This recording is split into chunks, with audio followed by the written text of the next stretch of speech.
ఓం గం గణపతి నమ. ఓం నమ శివ. ఓం శ్రీమాత్రే నమ. హైగ్రీవాయ నమ. అందరికీ నమస్కారం. పరాభవ నామ సంవత్సర శుభాకాంక్షలు అందరికీ, ప్రేక్షకుల మహాశయులకి. అయితే ఈరోజు మనము డిస్కస్ చేసుకునే టాపిక్ ఏంటంటే శని అస్తంగత్వం. అయితే ఈ అస్తంగత్వం అంటే ఏంటో చాలా మందికి తెలియదు. అయితే ఏ గ్రహమైనా ఒక రాశిలో 30 డిగ్రీల వ్యాపకత్వంతో ఉంటుందన్నమాట. అది రవైనా సరే, 9 గ్రహాలు, మిగతా గ్రహాలైనా, అష్టగ్రహాలైనా కానీ 30 డిగ్రీల పరిమాణంతో కలిసి ఉంటుంది. అయితే ఏ గ్రహమైనా రవికి అతి సమీపంలో దగ్గరలో వచ్చి ఆ వచ్చిన గ్రహం కనుక అతి సమీపంలో అంటే చాలా దగ్గరగా వచ్చేసేసి ఆ గ్రహం రవి నుంచి 10 డిగ్రీల లోపల అంటే ఉదాహరణకి రవి 20 డిగ్రీలలో ఉన్నట్టయితే దానికి సమీప గ్రహము 20 డిగ్రీల లోపల అని అంటే ఒక 15 డిగ్రీలు లేదా 22 డిగ్రీలు, అంటే అటు 20 డిగ్రీల నుంచి 30 డిగ్రీల లోపల అంటే 10 డిగ్రీలు వస్తుంది కదా. అలాగే 10 డిగ్రీల నుంచి 20 డిగ్రీల లోపల ఏదైనా గ్రహం, అంటే ఉదాహరణ తరపున నేను చెప్తా ఉన్నాను, ఆ గ్రహం కనుక వచ్చినట్టయితే అది అస్తంగత్వం పొందినట్టుగా మనం జ్యోతిష్ శాస్త్రంలో పరిగణిస్తాం.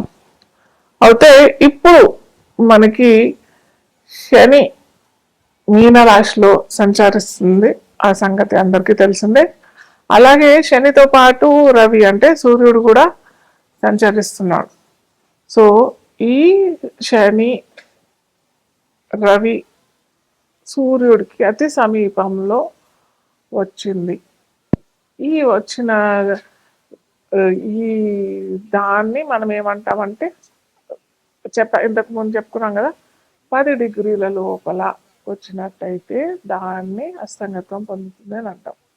సో ఇప్పుడు శని రవి అతి సమీపంలో 10 డిగ్రీల లోపల మనకి రవి సంచారం శని పైన మీనరాశిలో జరుగుతుంది. అది ఏ సమయంలో ఉందంటే మార్చి 8వ తారీఖు నుంచి ఏప్రిల్ 22, 2026 దాకా ఈ సంగత్వం, ఈ రవి సంచారం అనేది జరుగుతూ ఉంది.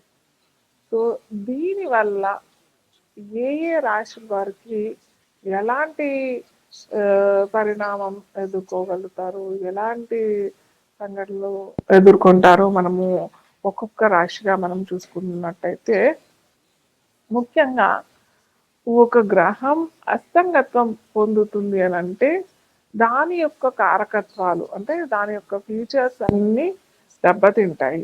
అంటే రవి ఉదాహరణకి మనము ఒక బంతి పెట్టామనుకోండి, ఒక బంతి పెట్టి పెద్ద బంతి దాని పక్కన ఒక చిన్న బంతి వచ్చింది అనుకోండి, ఈ బంతి నీడలో ఈ చిన్న బంతి కనిపిస్తుందా? కనిపించదు కదా. సో అలాగే ఇక్కడ ఏమైంది, సూర్యుడు పక్కన శని కూడా పెద్ద గ్రహమే, కానీ అన్నిటికంటే సూర్యమండలంలో మనకి రవి పెద్దదైన గ్రహం, అంటే జ్యోతిష్ శాస్త్రంలో గ్రహంగానే పేర్కొంటాం.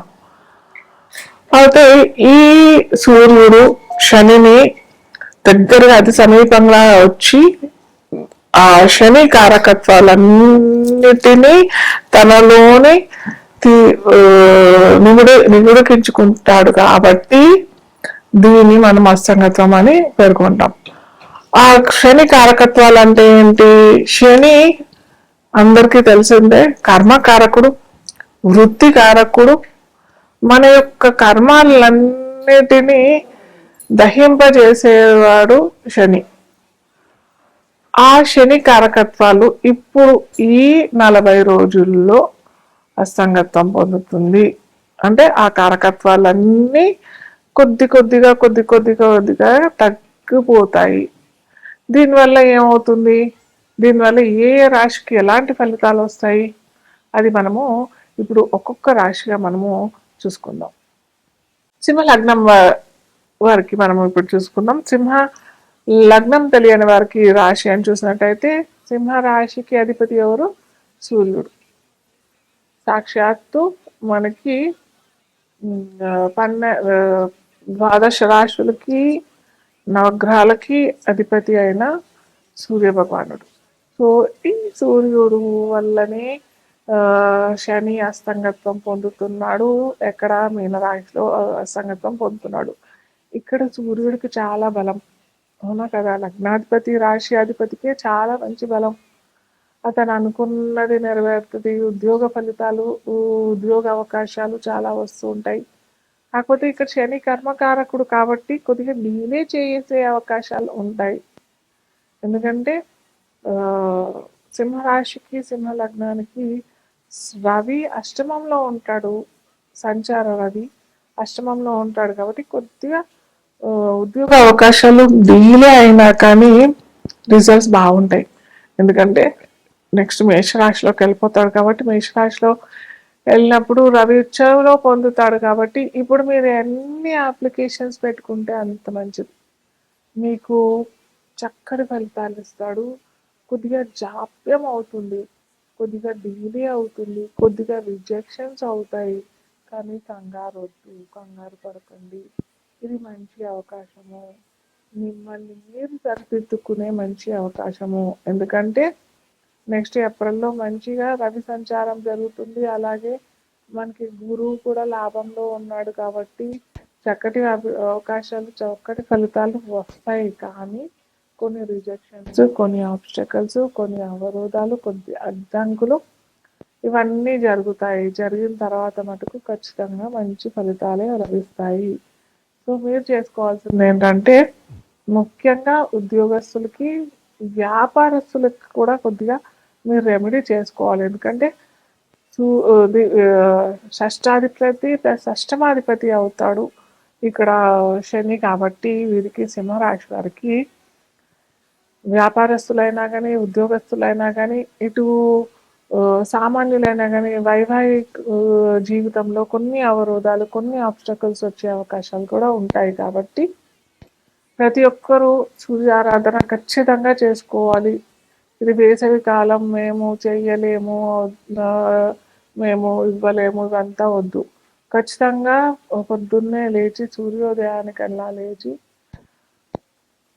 కాపర్ గ్లాస్లో లేదా రాగి పాత్రలో, ఎటువంటి పాత్రలో అయినా కొద్దిగా సింధూరం లేదా తేనె లేదా ఎరుపు రంగు పువ్వులన్నా వేసి సూర్యుడికి చక్కగా నమస్కారం చేసుకొని తర్వాత హనుమాన్ చాలీసా, శ్రీరామ జయరామ జయ జయరామ ఇది కనుక అనుకున్నారంటే మీరు అనుకున్న పనులన్నీ సమకూరుతాయి.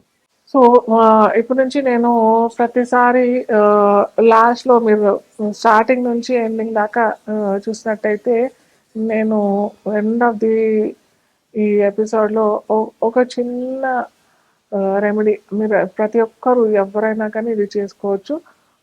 స్విచ్ వర్డ్స్ అంటారు. ప్రతిసారి నేను స్విచ్ వర్డ్ అన్నా ఇవ్వడానికి ప్రయత్నం చేస్తాను, లేదా